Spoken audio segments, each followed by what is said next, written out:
and welcome back to my channel where I just do random things. So today I am looking at the new Urban Decay foundation and concealer. I was watching this morning, which I don't normally watch, and I think Bryony Blake was on there talking about sort of sweat proofing your makeup, and at the moment in the UK it has been quite warm, so I think any makeup you may have had on just melts. So I thought I would give it a go. So I'll take my glasses off, and obviously can't put my makeup on with my glasses. So before I open the boxes and have a little look, I'm just going to moisturise my skin and then prime it and then have a look and see what we're going to do. And I'm using the Tropic Skin Feast. I really love the Tropic products. Now, I've had a look and I've seen people put the Urban Decay foundation on with a beauty blender and with a brush, and some people were using their fingers, so I thought I would do half with my beauty blender and half with a brush, because I just flip between the two. I don't know why. Sometimes I put stuff on with this, sometimes with that. I guess it depends how I'm feeling and how much coverage I want.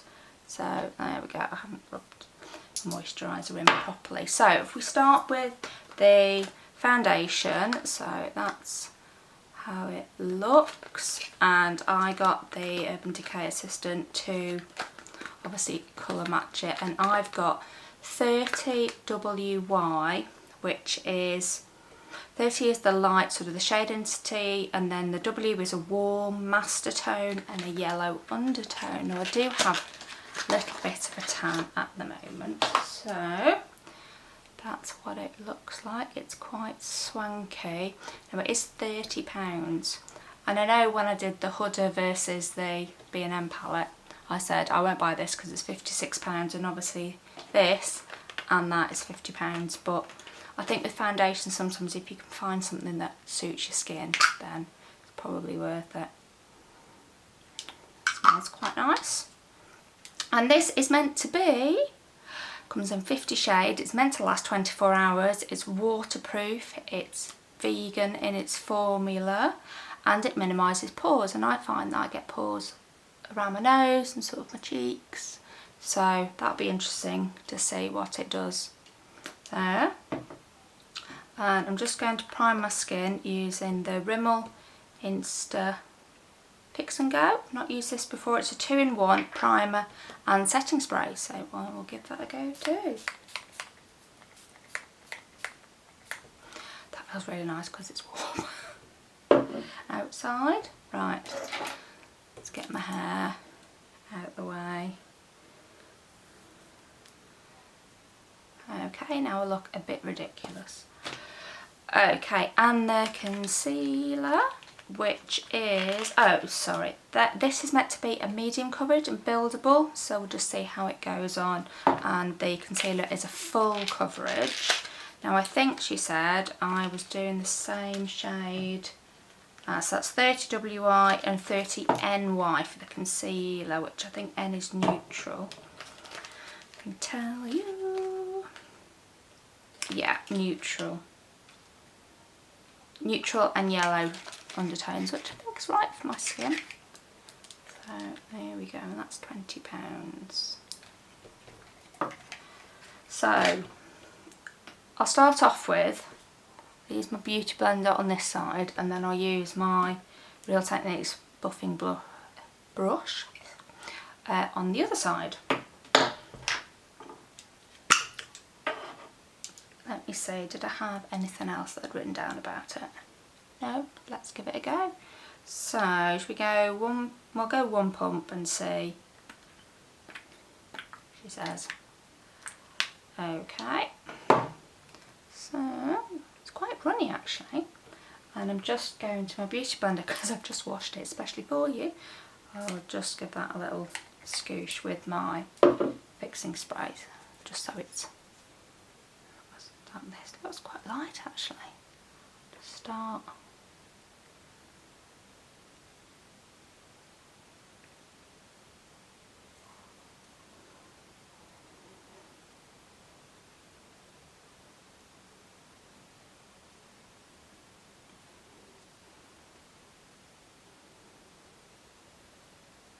think I'm going to need 2 puffs.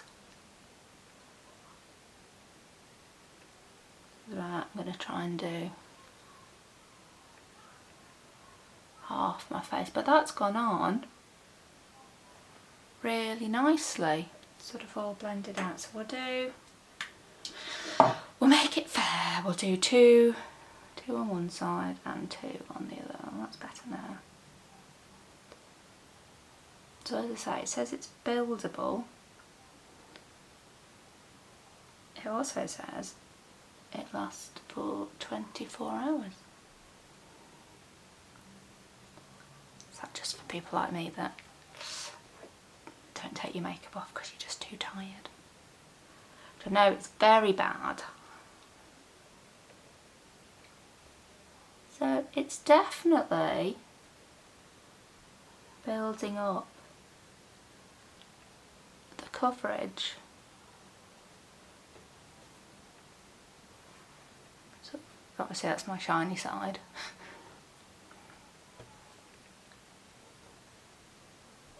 But that has blended out really nicely.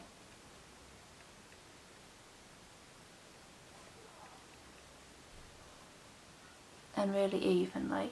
Sometimes I find, I think because I've got more mature skin, that I can put stuff on, and even though I moisturise and prime, it just goes really cakey. I'm impressed. Okay, so we'll do this side now, but I will have another buff. I use my Real Techniques buffing brush. I can't say that today. Now I do have a Real Techniques Expert Face brush, but I just prefer to use this one, even though it's a buffing brush. Okay, so ooh.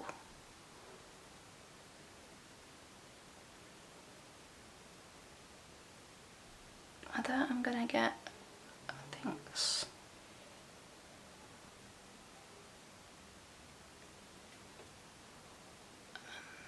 Now I'm just sort of tapping this in at the moment, which is basically what you do with your beauty blender. But I might just give it a little buff and just see how it goes on.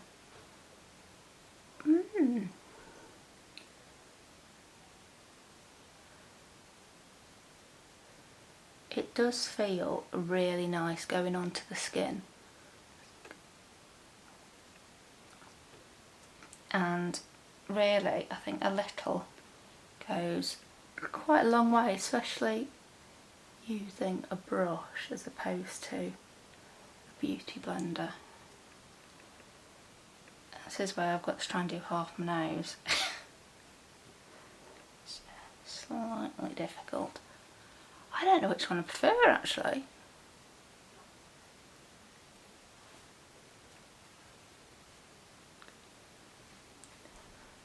That's going on.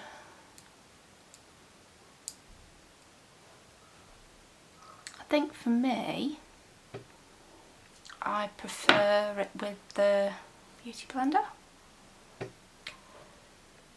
Difficult to say.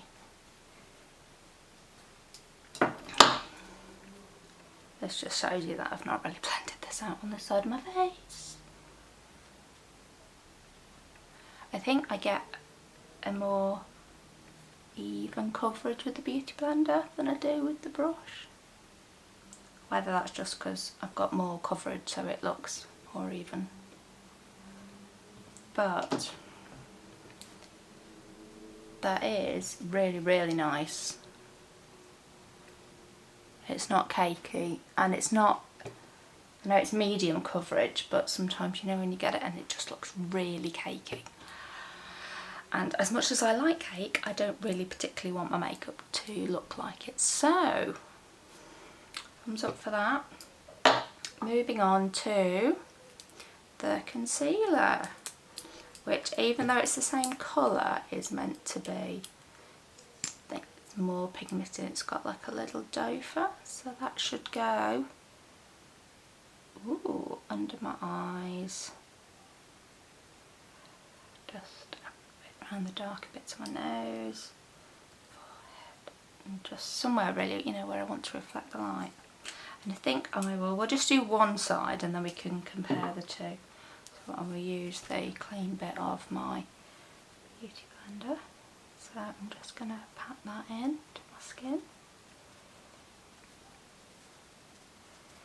Now, I think because my skin's just that bit more mature, I don't like using that word. I try to find, especially under my eyes, go particularly cakey. I think that's because I'm just getting wrinkles. But that is really good, and obviously this is the side I've done and this is the side I've not done. But that really has brightened up my under eye area. You can see it, I don't know whether you really want a close up.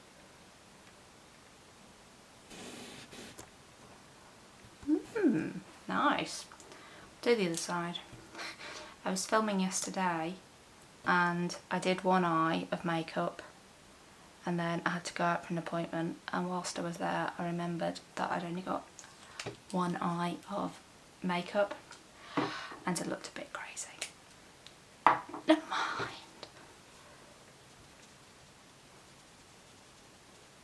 So I did apologise to the person I went to see. They probably still thought I was a bit crazy, but it is what it is. I really like this concealer. Even though it's the same colour, it's really brightened up my under eyes. Oh, I like that a lot. So, do I think it's worth £30 for the foundation and £20 for the concealer? I have to say, I think I do. Just because it's given a really beautiful finish. And what I'll do is I'll just set it with some powder. I think the real thing will be how it's going to get on for the rest of the day, and today is really quite warm and muggy, and it's the sort of day where even though the sun's not out, you still feel really warm.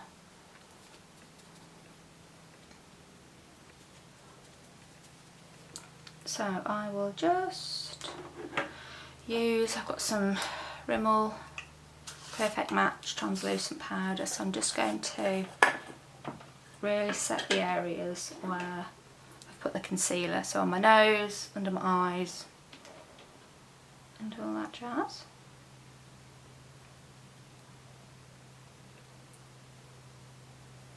I'll just tap it in first just to get the product on, and then just blend it out. So now I've set my makeup with my translucent powder, and all that's left for me to do for this look is just to finish it with some of the 2-in-1 Rimmel Insta Fix and Go.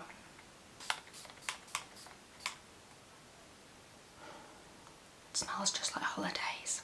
Really, in terms of application, for me, I think I prefer a beauty blender, but it's up to you, and if you maybe want a lighter coverage, then maybe buffing it will give you that lighter coverage, or if you want a slightly fuller coverage, then go for the beauty blender. But very impressed by that. So thank you for watching, and just remember, if I can do it, you can too. Bye for now.